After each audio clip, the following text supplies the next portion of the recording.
On va voir ensemble. Là, si je dis passé, c'est-à-dire, on va considérer comme si c'est vous. D'accord? Vous êtes enfant actuellement. Et lorsque vous étiez bébé, c'est la même chose. Quand vous étiez bébé, vous étiez, c'est le passé, c'est avant. J'étais bébé. Donc, je dis, c'est le passé. Mais maintenant, je suis un enfant. Et après, je serai une grand-mère ou bien un grand-père. D'accord? Donc, ça, c'est le futur. Là, si je dis passé, le passé composé indique une action qui est passée, c'est-à-dire une action qui est passée dans le temps, ça y est, c'est fini. Et on peut distinguer le passé composé par des compléments de temps comme hier, avant-hier, autrefois, la semaine dernière. C'est le passé composé. Je prends un exemple. Hier, il a mangé du poisson. Donc, c'est une phrase, c'est au présent? Non, c'est une phrase au passé. C'est hier qu'il a mangé du poisson. C'est bon? C'est bon. C'est simple, c'est simple. Alors maintenant, c'est le présent. Le présent, c'est-à-dire qu'il indique qu'une action a lieu au moment où l'on parle. C'est-à-dire une action qui se passe dans le temps, c'est maintenant, tout de suite. D'accord? C'est le présent, c'est le présent. Donc, on peut distinguer le présent par, si je vois un complément de temps comme aujourd'hui, maintenant, en ce moment, ou bien actuellement. Donc, le présent indique qu'une action a lieu au moment où l'on parle. Je prends l'exemple. Maintenant, il mange des pâtes. Maintenant, il mange des pâtes, c'est-à-dire l'événement, il se passe maintenant, c'est au présent. Et lorsque vous serez des grands-papas ou bien des grands-mamans, c'est le futur. Donc, le futur, il indique une action qui se passe à plus tard, qui se passe dans le futur. On peut distinguer le futur par demain, la semaine prochaine, plus tard ou bien dans un mois. D'accord? Ben, c'est simple ça.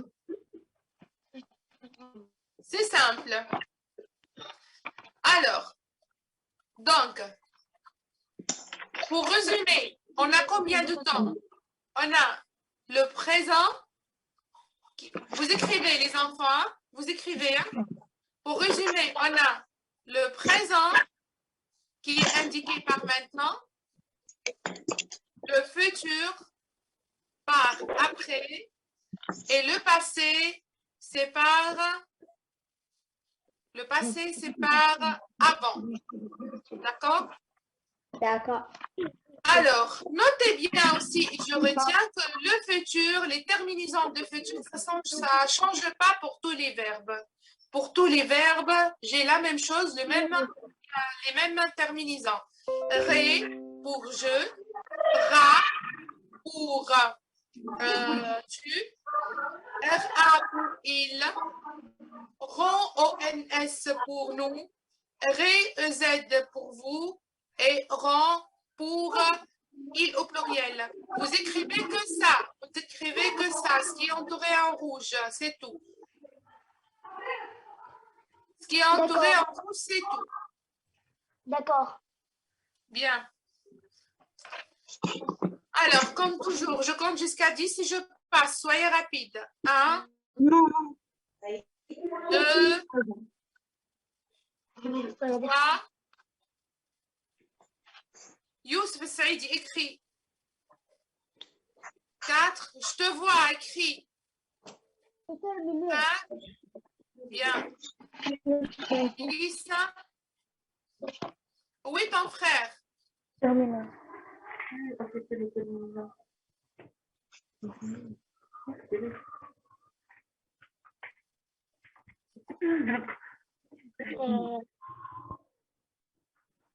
Youssef Saïdi, où est ton frère?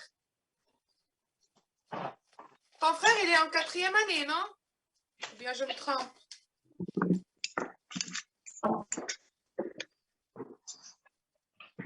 Saïdi Mu'taz, il est où, Saïdi Mu'taz?